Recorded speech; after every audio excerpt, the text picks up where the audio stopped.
Iglesia Filadelfia JB. Perfecciona tu vida con la palabra de Dios.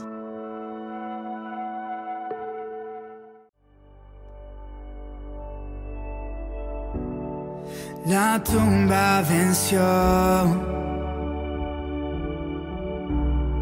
la muerte poder no tiene. Jesucristo triunfó y el cielo abrió y nos llevas más alto. Y nos llevas más alto. Vamos de gloria en gloria en gloria. Jamás seré igual, jamás seré igual. Vamos más alto, más alto, más alto. Gracia que cambió nuestro corazón. Gracia que cambió nuestro corazón.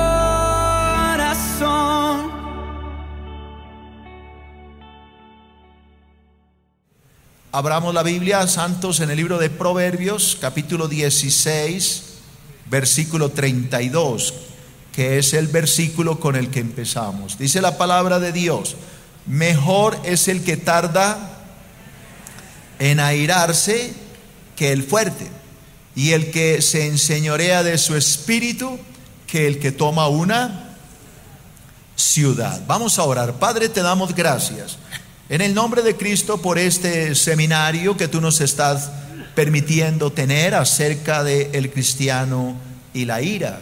Queremos que tú nos enseñes a controlar nuestro espíritu, a no dejar que la ira tome control de nuestra carne, sino a que tu espíritu tome más bien el control en nuestras vidas. Enséñanos, Señor. Sabemos que el único que puedes cambiarnos eres tú, por medio del Espíritu Santo. ¿Alguien dice algo? Amén. Yo doy por hecho que esto es un amén, que el Espíritu Santo nos va a ayudar a cambiar. ¿Qué es lo que dice este proverbio? Lo que dice el proverbio es que es mucho mejor, mucho más inteligente, más sabio, una persona que se controla a uno fuerte, a uno que cree que porque tiene músculos le pega a todo el mundo. Entonces está diciendo que es mejor el que tarda a airarse que el ¿qué? Que el fuerte. Y que es mucho mejor aquel que domina su espíritu, su cuerpo, su ser, que el que toma una ciudad, que el que llega ya en un caballo a conquistar una ciudad. Dios dice que eso no tiene valor, que tiene más valor el que se controla cuando alguien lo provoca. Así que hay que tener cuidado de no caer en la trampa del enemigo cuando el diablo nos provoca. El diablo vive provocándonos en la calle, en el bus, en el manejando, en la casa, etcétera, a través de la internet, de muchas formas. El diablo busca cómo hacerlo salir a uno de sus casillas, pero hay que aprender a ser ¿qué? Sabios, y no caer en la necedad como el Señor lo ordena. Muchos cristianos, como yo decía hace 8 días, a pesar de ser creyentes, a pesar de haber recibido a Cristo, pues se ven frustrados al darse cuenta de que la ira todavía los controla. No pueden controlar la ira. Muchos cristianos se frustran, se sienten tristes, dicen: pero ¿cómo es posible que yo, siendo creyente, que voy a la iglesia, que creo en Dios, que doy diezmos, que amo a Dios, descubro que no me puedo controlar y vivo airado?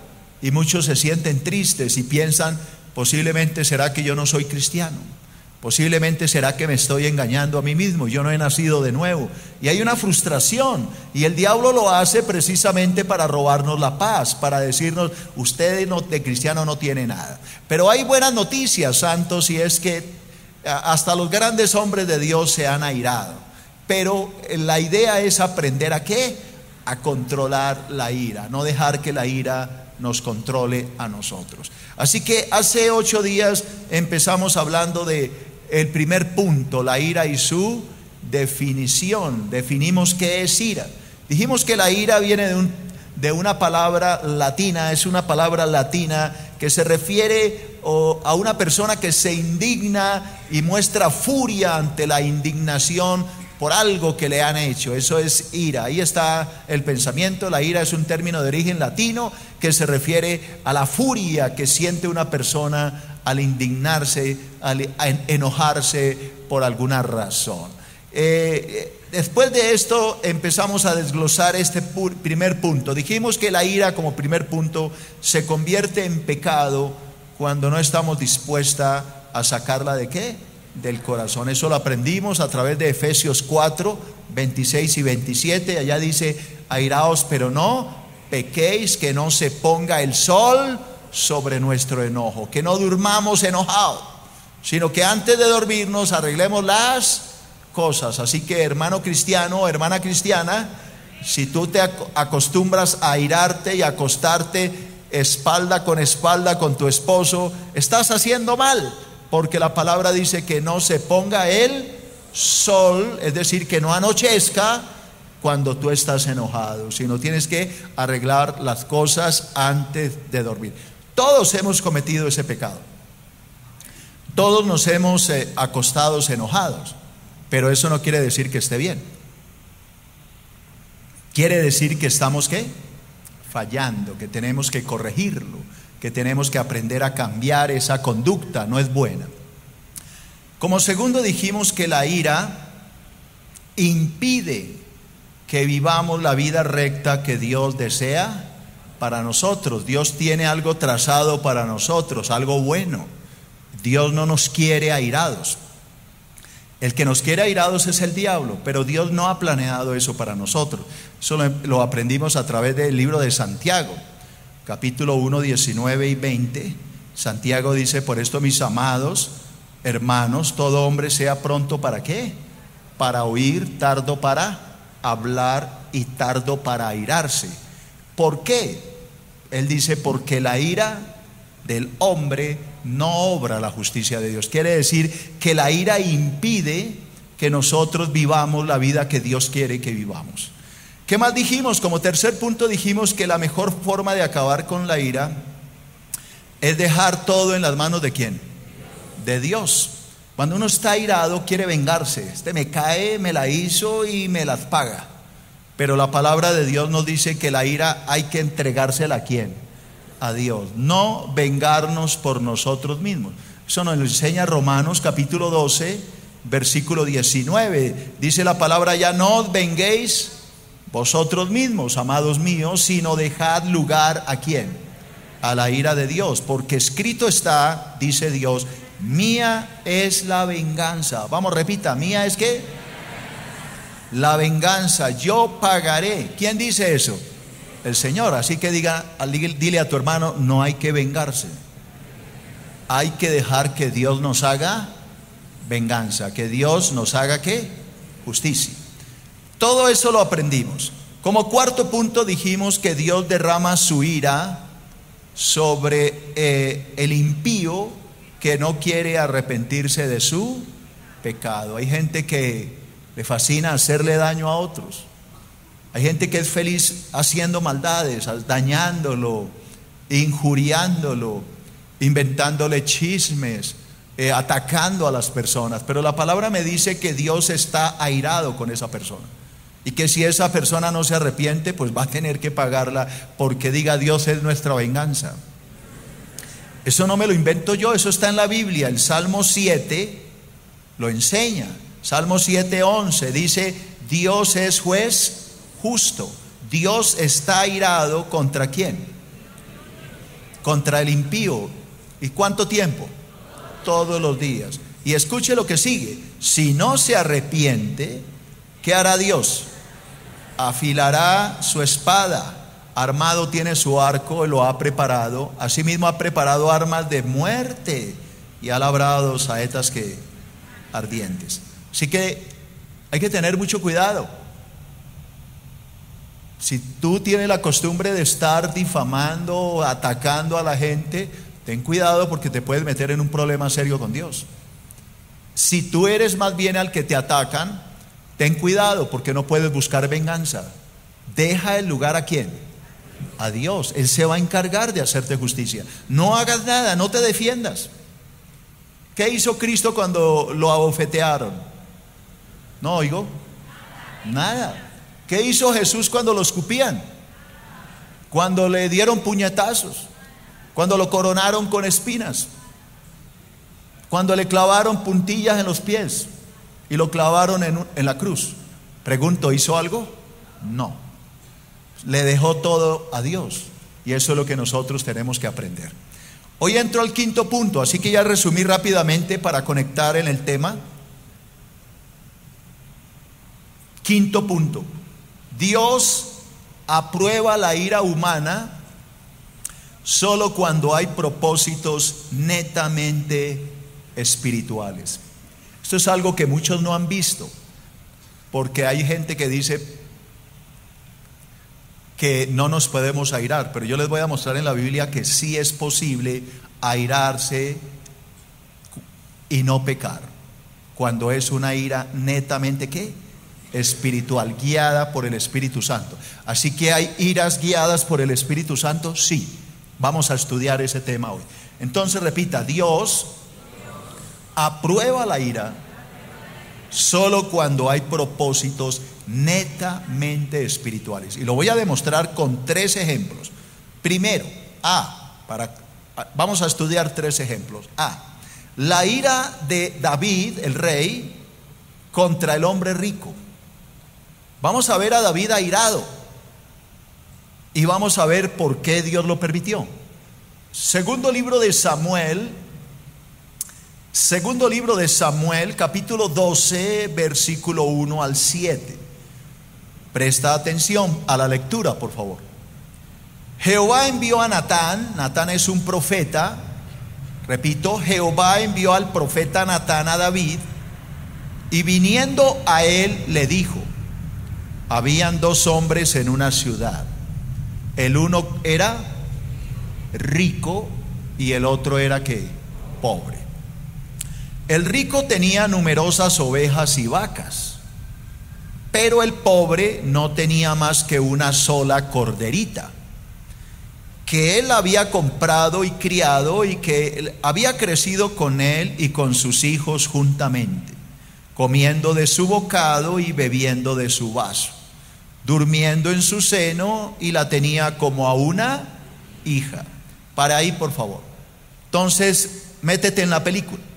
Está el rey David en su trono, reinando en su trono real. Ahí está sentadito.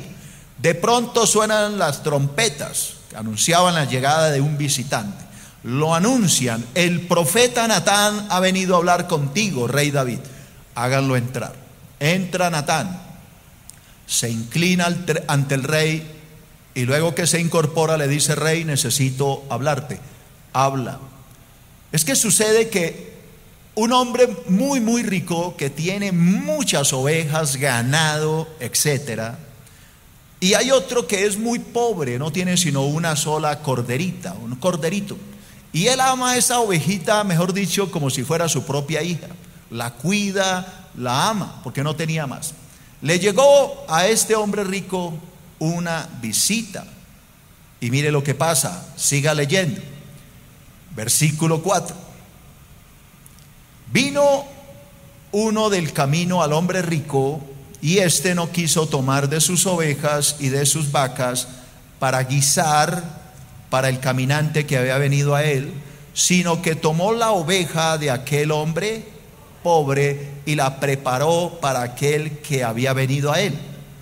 Entonces, ahí viene la ira. Vamos todos. Entonces, ¿qué pasó? Se encendió el furor de David, y ahí aclara, ¿cómo? En gran manera. ¿Se llenó de qué? Acá lo expresa muy fuerte, dice que se encendió. Así que ¿cómo se le puso la cara? Roja de la ira. Se paró del trono, pero furioso. Dice: entonces se encendió el furor de David. Tenía una ira impresionante, en gran manera, contra aquel hombre. Y le dijo a Natán, al profeta: vive Jehová, que el que tal hizo es digno de muerte. Debe pagar la cordera con 4 tantos, es decir, devolver ¿cuántas corderas? 4, porque hizo tal cosa y no tuvo misericordia. Entonces Natán, el profeta, le dijo a David, ¿qué le dijo? Tú eres aquel hombre. Hasta ahí voy a leer, porque este es mi tema, no me interesa más de ahí. ¿Qué le dijo el profeta? Tú eres aquel hombre. Préstame atención. Para los hermanos que no saben por qué era el mismo David, lo que estaba haciendo el profeta era colocando un ejemplo, una metáfora, un cuento, para que David se diera cuenta de su propio pecado.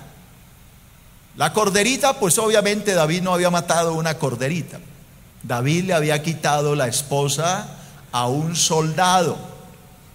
David era el rey. Comparémoslo aquí para que entendamos, era como el presidente de Colombia. Y le quitó la esposa a un soldadito del ejército. No conforme con quitarle la esposa, lo mandó matar, porque como la dejó embarazada, para tapar el pecado lo mandó matar y se quedó con su esposa. Entonces Dios usó la ira de David para mostrarle el pecado tan horrible que él había cometido. Mandó al profeta Natán para que le contara esta historia.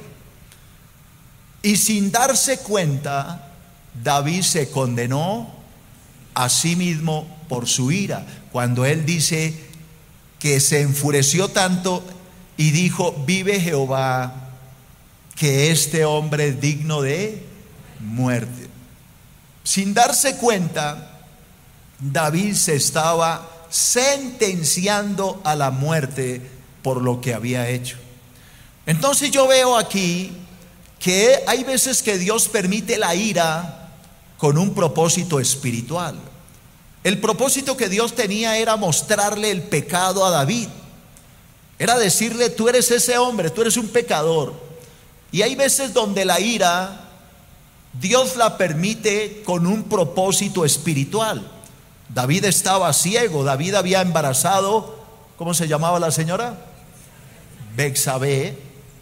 Había tenido un hijo con ella, había matado al esposo que se llamaba Urías, se había quedado con ella, pero parece que a David como que eso no le había importado. Parece que como él como que dijo: como soy el rey, esto nadie se dio cuenta, ya, al fin y al cabo, pues ¿quién me va a mandar a mí? Pero había un rey por encima de ese rey, y era nada menos que el Rey de Reyes y el Señor de Señores, que lo llamó y le pidió cuentas. ¿Alguien entendió?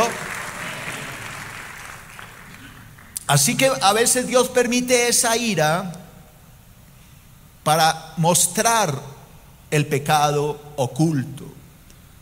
Por esa razón que muchas veces yo les digo que el pecado hay que condenarlo.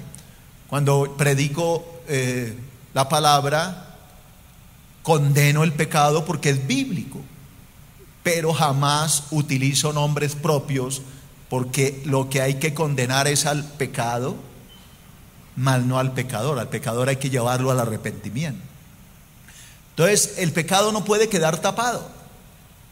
Cuando Natán le dio el ejemplo a David, nunca le dijo: es que el rey David, vengo a pedir audiencia. Sí habla, no es que Dios me manda a decirle que usted es un asesino, que usted mató. No, él llevó a David a darse cuenta de lo que había hecho, y Dios permitió su ira para que se diera cuenta de que él era digno de muerte. Más adelante la sentencia no vino sobre David, sino sobre el hijo que había nacido, porque el niño murió. Así que veo un ejemplo acá de una ira permitida por Dios con un propósito netamente espiritual. Lee por favor esto. La ira que mostró David ante la injusticia del hombre rico estaba totalmente justificada, solo que al hacerlo se condenó a sí mismo. Supongamos, un ejemplo, supongamos que David no fuera el hombre. Supongamos que Natán le cuenta la historia a David del hombre rico que le quitó la ovejita al pobre y toda la historia. Supongamos que David no fuera. Pregunto a los santos, ¿estaba bien que David se hubiera airado tanto y lo hubiera condenado a la muerte a ese hombre? Pregunto.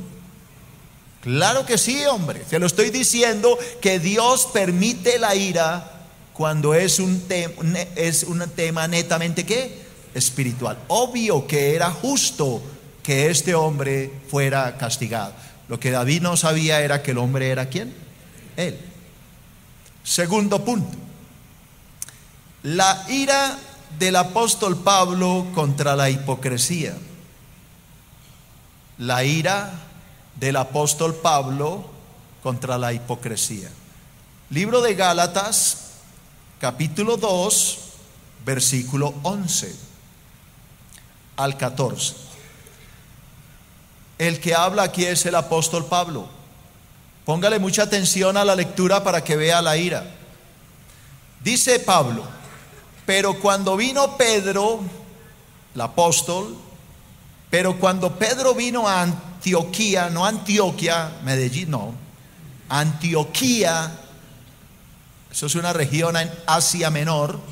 Pero cuando vino Pedro a Antioquía, le resistí. ¿Cómo? Cara a cara. ¿Qué es lo que está diciendo él? Cuando vino Pedro, lo enfrenté. No crea que fue mirándose así, no, fue que lo pegó una parada Pablo a Pedro, pero una parada llena de ira. Pero cuando Pedro vino a Antioquía, le resistí cara a cara, y escuche, porque era de condenar. ¿Qué está diciendo Pablo? Lo que le está diciendo a la iglesia en Galacia, por eso se llama la carta a los Gálatas, es que Pedro estaba haciendo algo malo y Pablo, el apóstol Pablo, lo tuvo que confrontar. ¿Cómo? Cara a cara, porque lo que hacía Pedro estaba mal y era condenable. Así que yo veo aquí al apóstol Pablo bravo. Estaba bravo contra Pedro. ¿Por qué? Versículo 12. Pues antes de que viniesen algunos de parte de Jacobo, Jacobo es el medio hermano de Jesús, el Señor Jesús. ¿Qué hacía Pedro? Antes de que viniesen algunos de parte de Jacobo, Pedro, ¿qué hacía? Comía con los gentiles, es decir, comía con personas que no eran judías, comía con ellos. Ustedes saben que los judíos no comen con un gentil nunca, pero Pedro lo entendió y comía con los gentiles, comía sin problema con el hermano que vivía en Ponto, Galacia, Macedonia, etcétera. Comía con ellos, no le veía problema, no eran judíos, pero comía con ellos. Pero dice, vuelvo a leer, pero antes de que viniesen algunos de parte de Jacobo, Pedro comía con los gentiles. Pero después, ahí viene la hipocresía, pero después que vinieron, se retraía y se apartaba, porque tenía miedo de los de la circuncisión, es decir, de los judíos. En su simulación, en su hipocresía, participaban también otros judíos, de tal manera que aún Bernabé fue también arrastrado por la hipocresía de ellos. Pero cuando vi, dice Pablo, cuando vi que no andaban rectamente conforme a la verdad del evangelio, dije a Pedro, delante de todos: si tú, Pedro, siendo judío, vives como los gentiles y no como judío, ¿por qué obligas a los gentiles a judaizar? A ver, présteme su atención y le explico. Para un judío entrar a la casa de un gentil, eso era una abominación. Ni siquiera pisar la puerta se atrevía. Sentarse a la mesa, menos. comer con ellos y tener comunión con gente que no era judío, olvídese. Por eso que los judíos siempre han sido tan odiados en el mundo, porque ellos siempre han mantenido una distancia con el pueblo gentil. Ellos allá, dicho, para los judíos solo existen dos razas, ellos y el resto del mundo, los gentiles. Ellos dicen, somos judíos y los demás son gentiles. Para ellos no existen más razas, ellos y el resto del mundo. Entonces, cuando Pedro se hizo cristiano, cuando Pedro conoció a Cristo, no sé si recuerdan que él tuvo una visión estando en una casa de un señor curtidor llamado Simón. ¿Alguien sabe de qué estoy hablando? Pedro estaba en la terraza de esa casa que quedaba frente al mar. Era el mediodía y el almuerzo no estaba. Y Pedro, porque Pedro se ve, yo he mirado mucho la Biblia y se ve que Pedro era buena muela. Entonces como que se desesperó por el almuerzo. Y dice que mientras le preparaban, él se puso a orar y ladrando del hambre tuvo como un éxtasis, como una visión, y de pronto vio que del cielo bajaba como una tela, como un telón, como una pantalla. Y en la pantalla aparecieron unos animales que los judíos no comen, como el cerdo, como la liebre y como otros animales que la ley no les permite comer. Pero Pedro oyó una voz del cielo que le decía que mata y come. Pedro empezó a pelear con la voz que era Dios, y Pedro le dijo, yo no voy a matar ni a comer esto porque la ley me lo impide. Nunca ha entrado cosa mortecina a mi boca ni cosa inmunda. Y el Señor desde el cielo le dijo, lo que yo he limpiado, no lo llames tú común o inmundo. Esa escena con la voz del cielo se repitió 3 veces. Y dice que después el telón se fue llevado al cielo. Pedro se rascaba la cabeza de esto, ¿de qué se trata? Cuando de pronto lo llamaron que le había llegado una visita. La visita no era más sino de un centurión romano que lo enviaba para que fuera a la casa. Dios le había hablado a ese centurión que fuera a tal lugar, que Pedro le iba a hablar algo importante. Cuando Pedro entiende esto, comprendió la visión.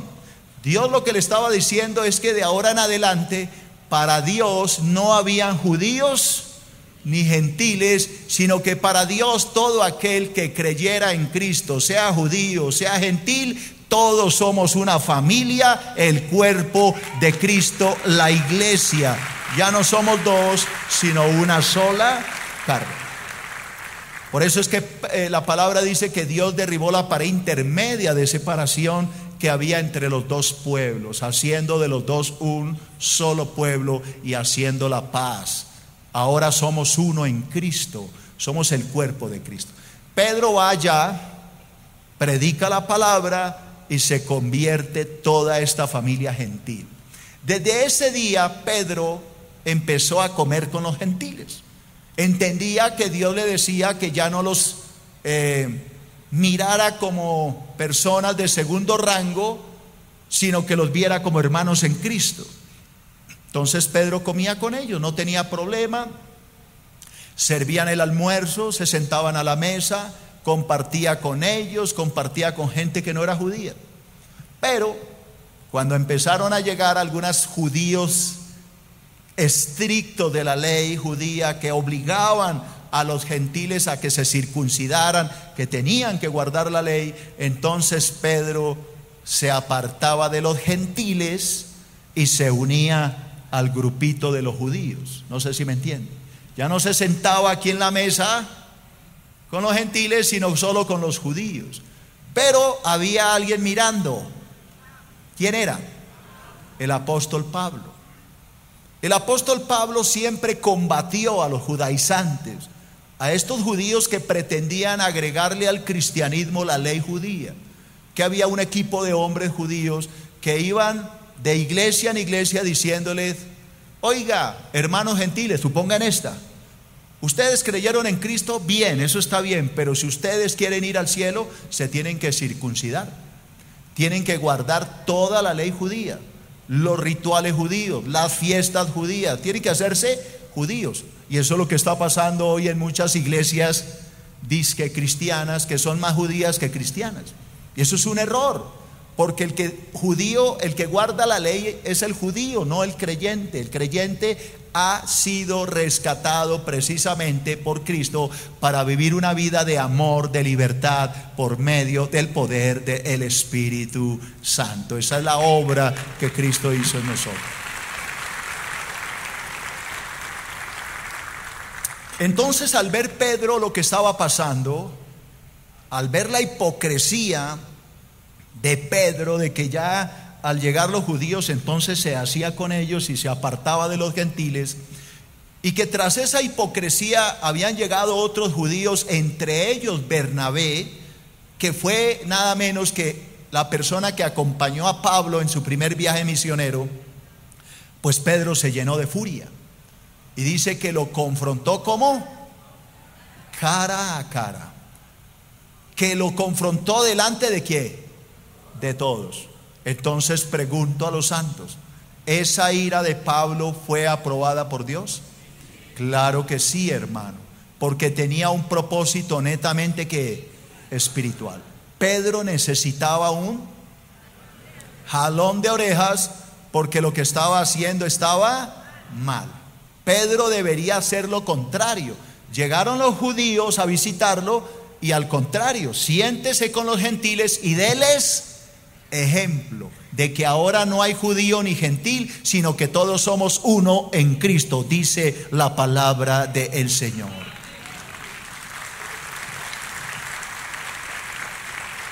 Quiero saber si entendieron la historia.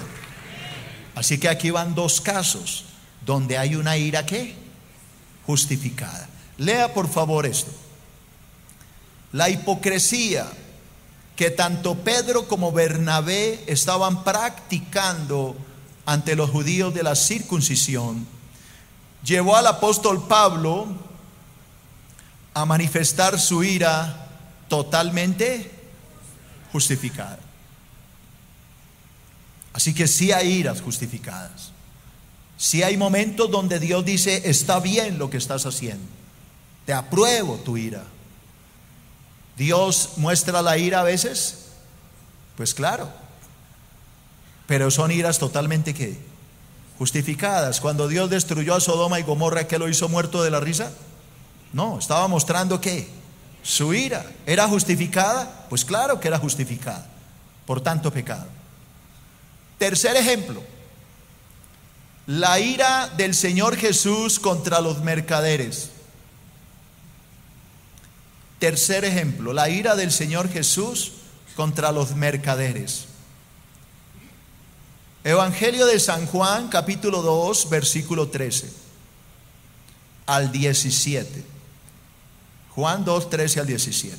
Atiéndame. Estaba cerca la Pascua de los judíos y subió Jesús a Jerusalén y halló en el templo a los que vendían bueyes, ovejas y palomas, y a los cambistas allí sentados. ¿Y qué pasó cuando Jesús vio el templo de Dios lleno de gente haciendo negocio dentro de la casa del Señor? ¿Qué dice? Y haciendo no los veo con ganas de estudiar esta noche. Y haciendo un ¿qué? Azote de cuerdas, echó, dígalo más duro, echó ¿qué?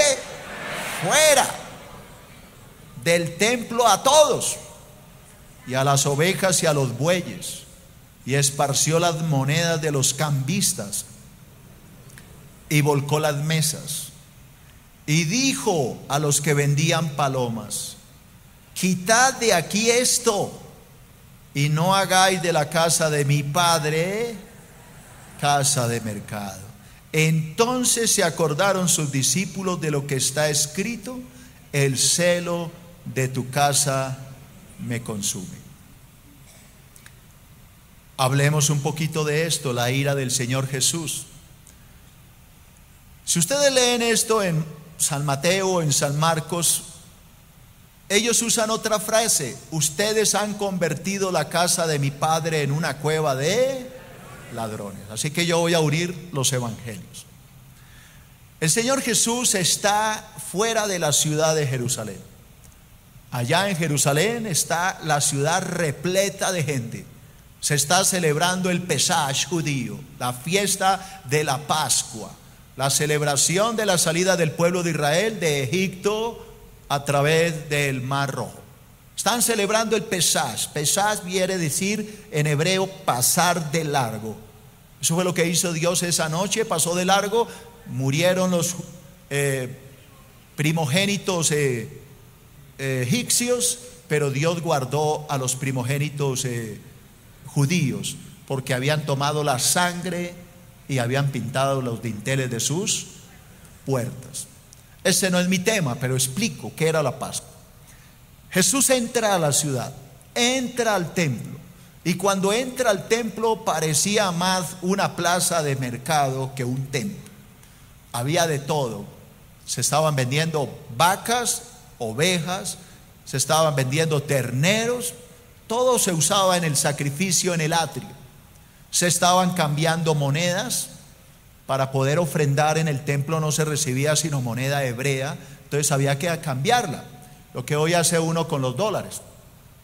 Va usted a una casa de cambio, lleva su moneda colombiana y le dan dólares. Algo parecido, pero con moneda. Y cuando Jesús vio, ¿qué cree que sintió? Yo no oigo. ¿Qué cree que sintió? Ira. Y el que diga que no, pues entonces explíqueme por qué el Señor hizo un látigo. Entonces no me puede decir que lo echó muerta de la risa. No, Él hizo un látigo porque estaba lleno de ¿qué? De ira. Y empezó a darle juguete a todo el mundo. Y empezó a volcar las mesas. Y empezó a echar el ganado y las ovejas. Y empezó furioso a decir: salgan de aquí todos. Ustedes han convertido la casa de mi padre en una plaza de mercado. Y si lo leemos en otros evangelios dice: y en una cueva de ¿qué? De ladrones. ¿Por qué Cristo dijo en una cueva de ladrones? Yo se lo voy a explicar. La cuestión es que los que hacían el cambio de la moneda engañaban a los turistas. Había muchos turistas que venían de muchos lugares, hasta de Egipto, trayendo dinero. Entonces ellos en el cambio, en el trueque, los engañaban. Supongamos que tenían que darle 5 monedas por X dinero, le daban 4, robaban. Eso lo sabía el Señor. Por eso Él estaba airado, estaba furioso, porque habían corrompido la iglesia, la casa de Dios. La palabra iglesia significa congregación. Toda esa congregación había ensuciado la casa de Dios, y Él estaba molesto, y por eso se llenó de ¿qué? Perdón, de ira. Entonces pregunto a los santos por tercera vez: ¿era justificada la ira del Señor? Pues claro que era justificada, porque tenía un propósito netamente que espiritual. Así que le he mostrado 3 ejemplos. Hay más en la Biblia, pero pues con esto es suficiente. ¿Qué es lo que yo estoy tratando de mostrarle a la iglesia? Que hay momentos donde la ira de Dios toma a una persona, a un ministro, a un siervo de Dios, y Dios lo aprueba. Para no poner a ningún pastor como ejemplo, me pongo yo mismo. Ha habido momentos. ¿Quién vino al ayuno el sábado? Cuando todo el ayuno estuve predicando o dirigiendo el ayuno con mucha suavidad, pero hubo un momento, faltando 5 o 10 minutos para terminar el ayuno, donde el Espíritu Santo sencillamente me tomó con ira. El Señor hablaba en su palabra con furia a través de mí. Y mucha gente cuando oye esto sale a la calle a juzgar. Es que ese pastor es muy mal geniado. Es que iglesia, ustedes no tienen ni la más remota idea de lo que están haciendo ahí. Ustedes tienen que aprender a discernir cuando Dios se mueve en ira. Si es una ira santa, es una ira justificada. Cuando Dios le habla a un pecador, cuando Dios me pone a hablar fuerte, a decirle: usted deje de ser un sinvergüenza, deje de ser un adúltero. Esas palabras son durísimas. Pero para la persona que está en adulterio es la única forma en que va a salir del adulterio. Entonces el que no está en el Espíritu dice: no, ese pastor predica muy duro, no, ese pastor lo regaña a uno mucho. Tengo fama de ser el pastor regañón de Bogotá. Pero ustedes, ¿por qué no lo analizan desde el punto de vista espiritual? ¿Por qué no entienden que esas personas que están en adulterio, que esas personas que están en homosexualismo, en lesbianismo, en lujuria, pornografía, si no se les habla de esta manera, jamás serán libres? Porque si se les habla cosas bonitas, porque yo he visto muchos predicadores en televisión y todo lo que predican son cosas muy lindas, bonitas, palabras muy hermosas, y eso está bien. Pero es que el evangelio no es todo bonito. Hay momentos donde Dios habla duro y donde Dios condena el pecado, y hay que hacerlo, iglesia, porque el Señor nos va a pedir que cuentes. El Señor no nos va a pedir cuánta gente amontonamos en una iglesia. El Señor nos va a pedir es cuántas veces predicamos la verdad. Porque Cristo dijo: predicarás la ¿qué? La verdad, para que esa verdad haga ¿qué? Libre al que la oye. El Señor nunca nos mandó a arrullar a nadie. La palabra dice: vaya, predique la palabra a tiempo y afuera de tiempo. Redarguye, exhorta. No dice sóbele el hombro, no dice dele un piquito, abrácelo y duérmalo. No, dice redarguye, exhorta. Redarguir es cuando usted lo ponen contra la pared. Cuando Pedro le predicó: ustedes mataron al Hijo de Dios, ustedes son unos asesinos, partida de sinvergüenzas, ustedes lo clavaron en una cruz. Dice: se compungieron de corazón. Esas palabras de Pedro eran como lanzas. Hechos 2 de los apóstoles. Y entonces lo único que pudieron decir fue: ¿qué? ¿Y ahora qué haremos? Matamos al Hijo de Dios. Se sintieron ¿qué? Culpables. Pero mientras no haya un predicador que tenga los pantalones bien puestos para decirle las cosas a alguien, la verdad en la cara, pues entonces el pecador sigue ahí de la mano con la amante en la iglesia.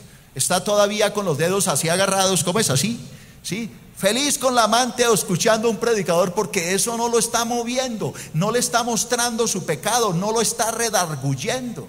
Entonces sale el tipo de la iglesia con la amante como si nada. Regresa a los 8 días con la amante mientras la esposa está en la casa. Viene a la iglesia y él jura que se va a ir al cielo porque viene con su amante a la iglesia, porque nadie ha tenido el valor de decirle que en su pecado se va a ir al infierno, que es un adúltero y que tiene que dejar al amante, volver a su esposa arrepentido para que Dios lo pueda perdonar y pueda ser salvo. Hay que predicar la verdad, hermano. ¿Cómo saldrá alguien del pecado si nadie le dice? ¿Cómo se dio cuenta David de su pecado? Cuando se llenó de furia. Él se enfureció contra el hombre rico sin darse cuenta que el hombre rico era él mismo. ¿Cómo pudo Pedro caer en razón? ¿Cómo Pedro dijo: oiga, sí tiene razón, yo soy un hipócrita? ¿Cómo con los judíos? Perdón, con los gentiles cuando están solos, pero cuando llegan los judíos entonces me da pena y me hago aquí con los judíos. ¿Cómo se dio Pedro cuenta de su hipocresía? ¿Cómo se dio cuenta Bernabé de que era un hipócrita igual que Pedro? Porque hubo un varón que tenía los pantalones bien amarrados y lo enfrentó ¿qué? Cara a cara. ¿Quién era? Pablo. ¿Cómo cree que lo hizo? Pedrito, es que a mí me parece que estás haciendo mal. Yo creo que lo que estás haciendo es equivocado. Eso de eres un hipócrita. No, hermano, lo enfrentó y le dijo: ¿sabe qué? Pedro, usted es un hipócrita, hermano. Cuando no están estos hombres que están aquí, usted come con ellos y conmigo. Pero ahorita que vienen estos doctores, entonces usted se aparta. Perdóneme, Pedro, pero por su hipocresía, estos otros judíos también están haciendo lo mismo. Hasta usted, caballero Bernabé, está en las mismas. Usted es un hipócrita. Eso fue lo que hizo Pedro. Eso no fue ahí todo tiernito. No, hermano, perdóneme. Cuando Jesús sacó a la gente, a los cambistas del templo, lo hizo porque tenía que ira. Así que, hermano, perdóneme que yo le diga, no me estoy autodefendiendo, pero le estoy mostrando a usted que la ira Dios la usa para salvar del pecado a las almas que están perdidas.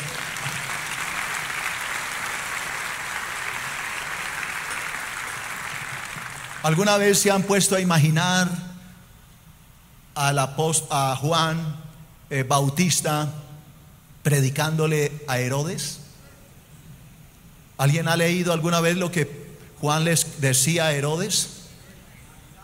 ¿Dónde estaba Herodes? Pues en el palacio real. ¿Dónde cree que estaba Juan el Bautista? En la calle. ¿Cómo hacía Juan para que Herodes le oyera? Pues a grito entero. ¿Qué le decía? Herodes, me parece que lo que estás haciendo con Herodías es pecado. Que tú le quitaste la mujer a tu hermano. Arrepiéntete. Se lo mandaba por el WhatsApp. Se lo subía a la nube. ¿Cómo no? ¿Cómo lo decía? Vamos, 1, 2 y 3. Herodes, adúltero, te vas a ir al infierno si tú no te arrepientes. Tú le quitaste la mujer a tu hermano. Herodías, ramera, tú te vas a ir al infierno también, porque estás durmiendo con tu cuñado. Te van a condenar en el infierno. Así predicaba él. No tenía WhatsApp, ni mail, ni correo electrónico, nada. Él predicaba a grito entero porque no había otra forma. Era tan fuerte como predicaba que Herodes lo oía y le temía. Le tenía temor a ese profeta. ¿Por qué cree que Herodías le mandó quitar la cabeza cuando su hija danzó y Herodes le dijo: pídeme lo que quieras, hasta la mitad de mi reino te lo daré? La mamá le dijo: que le quite la cabeza, ese hombre me tiene loco. Lo tenían en el calabozo y desde el calabozo, ¿qué cree que decía Juan el Bautista? Herodes, sin vergüenza, te vas a ir al infierno si no te arrepientes. Y por allá, como eso era un eco en las cavernas, por allá oía la Herodías y decía: ese man no me tiene loco. Entonces cuando danzó la hija de ella y agradó a Herodes, lo primero que pidieron fue la cabeza ¿de quién? De Juan el Bautista. Así que, iglesia, yo le pido el favor que discierna un poco mejor y entienda que la ira es algo que Dios usa para salvar las almas de las garras de Satanás, para decir las cosas sin temor, para tener el valor de hablar la palabra.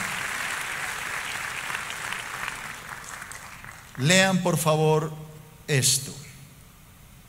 La ira que el Señor Jesús sintió al ver la casa de su Padre convertida en una plaza de mercado y en una cueva ¿de qué? De ladrones, lo llevó a manifestar su ira. ¿Una ira qué? ¿Una ira qué? Totalmente justificada. Son iras que Dios permite y que Dios aprueba en momentos específicos. Y quiero volvérselo a repetir: cuando es netamente ¿qué? Espiritual. Porque ahorita de pronto algún hermano llega ya a pelear a la casa y el pastor dijo que era totalmente justificado. No, hermano, yo no estoy diciendo eso. No cambie el mensaje. Son momentos donde un hombre de Dios es usado por el Espíritu Santo para mostrar el pecado. Mire cómo hizo el Espíritu Santo. Tomó a David y por medio de la ira le mostró que él era el pecador. Tomó a Pablo y por medio de la ira le mostró a Pedro y a Barnabé que eran unos hipócritas. Tomó a Jesucristo y por medio de la ira le mostró a todos los judíos que eran unos pecadores que habían convertido la casa de su padre en una plaza ¿de qué? De mercado. Ahora, cuando yo me lleno de furia predicando y hablo contra todos los mercaderes de este siglo que han convertido la casa de Dios en un negocio, entonces la gente dice: ay, ese man sí que habla mal de los pastores. ¿Cuándo he dicho el nombre de uno de ellos? Nunca, hermano. Puede revisar más de 3,000 videos que hay grabados, prédicas mías. No encontrará uno solo donde yo diga fulano. Nunca. ¿Por qué? Porque yo no estoy predicando contra un hombre. Estoy predicando contra el pecado Y el pecado hay que condenarlo, porque eso es lo que ordena la palabra de Dios. Aló. Es que para hablar del pecado usted necesita tener los pantalones bien amarrados, hermano. Porque es que para hablar bonito eso es fácil. Para decirle a ustedes que ustedes son lindos, que Dios los ama, que se van a ganar el chance, anote el número. Eso es fácil. Que van a viajar, que Dios los ama, que van a ser ricos, que todo les va a salir perfecto. Esa es la cosa más sencilla. Versículos hay por todos lados donde se hablan cosas bonitas, pero es que ese no es el evangelio de Cristo. ¿Alguien me puede decir cuál fue el mensaje de Cristo, lo primero que Él habló en este planeta? Dígalo más duro, 1, 2 y 3. Arrepentíos y creed en el evangelio. Arrepiéntase. ¿Arrepiéntase de qué? Pues del pecado mío. Arrepiéntase de ser un fornicario, arrepiéntase de ser un adúltero, arrepiéntase de ser un ladrón, arrepiéntase de ser un hipócrita.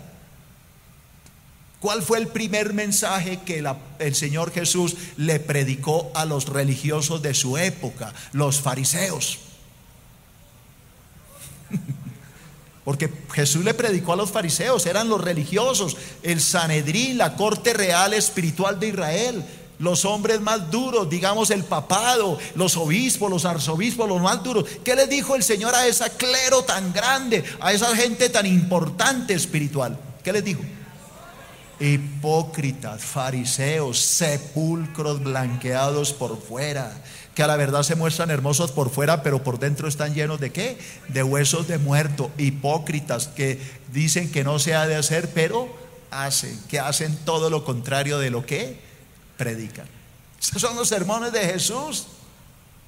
Pero nos gustan son los sermones donde el Señor dice: venid a mí todos los que estéis trabajados y cargados, que yo os haré descansar. Tomad mi yugo, porque ligero es mi yugo y ligera es mi carga. ¡Ah, qué sermón tan bonito! Iglesia, el evangelio no es ese. El evangelio del Señor es uno solo.